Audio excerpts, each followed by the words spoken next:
Mga friends, may napanooran na naman akong video dito sa Reels about health naman. Ako pagdating sa health, talagang interesado akong panoorin ang mga video na yan. At ayun, parang nagustuhan ko rin dahil habang nagbabasa ako sa mga comments, ginagawa rin pala nila. At ang ganda ng mga feedback nila doon sa kanilang mga comments, kaya nagtry na rin ako. At ito na yun. Nakalimutan ko lang i-video kanina yung paggawa ko, yung umpisa. Nalala ko, tapos ko na gawin. At ito yun, yung mga ingredients niya, bali 4 na piraso lang.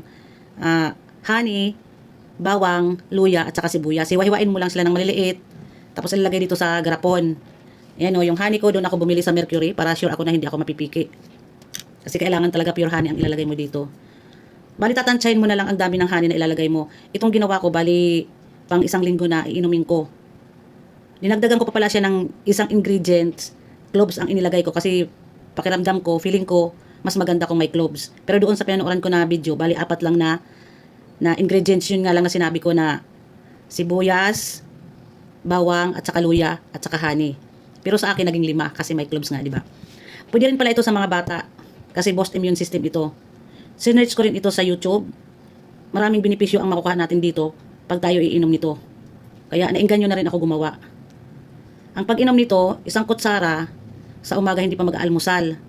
Sasabayan ng pag-inom ng maligamgam na tubig, 1 baso. Pag nakainom ka na nito, 30 minutes ka muna bago mag-almusal. Pag bata naman ang iinom, bali 1 kutsarita, yung maliit na kutsara, ganun din sa umaga bago kumain. At sabayan din ng pag-inom ng maligamgam na tubig. Pero kahit hindi na siguro yun, yung maligamgam na tubig.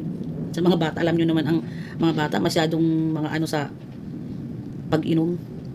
Pero kung iinom ang bata, mas okay. So ayun, kung gusto nyo rin itry, wala namang mawawala. Ilalagay ko yung ingredients doon sa comment section.